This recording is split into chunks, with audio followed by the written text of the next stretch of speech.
अक्सर दीवानगी के बारे में हमने सुना है और जब बात दीवानगी की आती है तो हम कहते हैं कि मैं इसका फ़ैन हूँ, उसका फ़ैन हूँ। किसी संगीत को सुनते हैं तो उसके फ़ैन हो जाते हैं, किसी संगीतकार की आवाज़ सुनते हैं तो उसके फ़ैन हो जाते हैं, किसी की एक्टिंग देखते हैं तो उसके फ़ैन हो जाते हैं, किसी का अच्छा माइंडसेट देखते हैं तो उसके फ़ैन हो जाते हैं, दीवाने हो जाते हैं और उसके पीछे भागने लगते हैं। जैसे दिन रात सुबह शाम सपने में भी उसे ही मैनिफेस्ट कर रहे हो क्योंकि उसके दीवाने हो चुके हैं।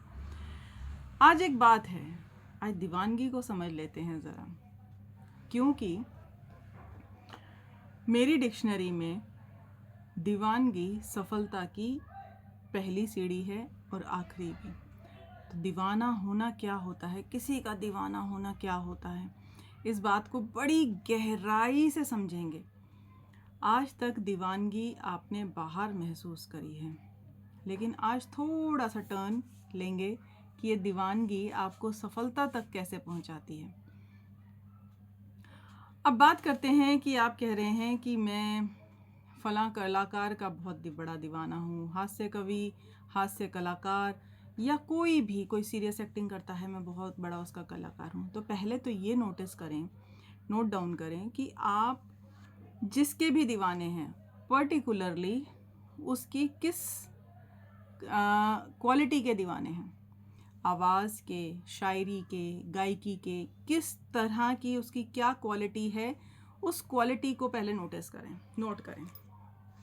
ठीक है, इसका मतलब आपका रुझान या आपका कनेक्शन या आपको जो एक फीलिंग आती है जिसने आपको दीवाना बनाया है, आपकी बॉडी के अंदर ही वो फीलिंग ट्रैवल करती है।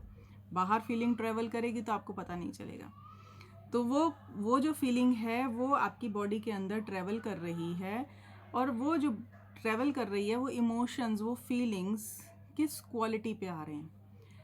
कोई ट्रेजिक कलाकार, हीरो, जिस आप बोलते हैं बड़ा बहुत ही ट्रेजिक मोमेंट्स उसने दिए हैं, या बहुत हास्य वाला कवि है या कलाकार है, या सिंगर बड़ा रैपर बहुत अच्छा है, या गालियाँ बहुत अच्छी दे लेता है, या जो भी आप समझ सकें, तो उसमें आपने अपनी क्वालिटी को देखना है कि आप पहले तो किस तरह अट्रैक्ट हो रहे हैं।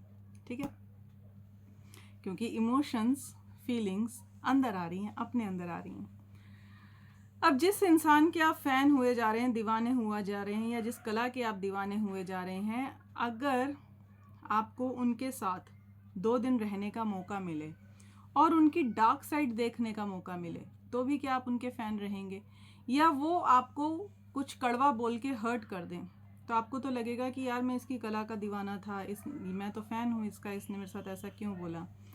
तो फ्रेंड्स, अब यहाँ से बात चेंज करती हूँ, और समझने वाली बात यह है कि दरअसल हम किसी के दीवाने नहीं होते, हम अपने दीवाने होते हैं। कैसे? अपनी उस फीलिंग के दीवाने होते हैं जिस फीलिंग से मुझे अपने अंदर एक कनेक्शन फील हो रहा था, एक सूदिंगनेस फील हो रही थी।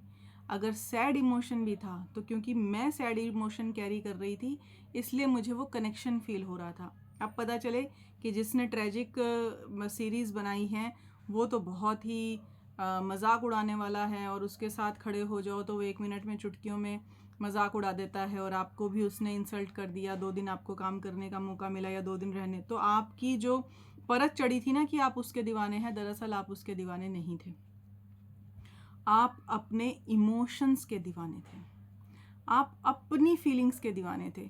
क्योंकि जब किसी का गाना हम सुनते हैं, उसकी आवाज़ सुनते हैं, तो उसकी आवाज़ से जो हमारे अंदर फीलिंग फ्लक्चुएट कर रही होती हैं, जो हमारे अंदर चल रहा होता है, दरअसल हम उस चीज़ से दीवाने हो जाते हैं। हमें लगता है कि हम उसके दीवाने, हम उसके नहीं, हम उस फीलिंग के दीवाने हैं जो उस आवाज़ को सुनने से, उस शायरी को सुनने से, उस गायकी को सुनने से पैदा होती है। और सफलता की पहली और आखिरी सीढ़ी कैसे? एक एग्जाम्पल से, जब मीरा दीवानी हुई तो उसने कृष्ण को देखा नहीं था, अपनी अंदर की फीलिंग्स के लिए वो जीती चली गई और कृष्ण को पा लिया।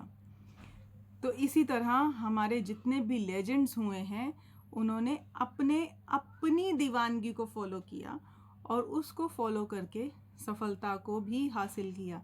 तो मेरा कहना ये है कि जब हम अपनी सफलता के लिए अंदर इमोशंस क्रिएट कर लेते हैं और उन इमोशंस को फॉलो करना शुरू करते हैं तो हम अपने सक्सेस के, अपनी सफलता के को दीवानगी से प्राप्त करते हैं।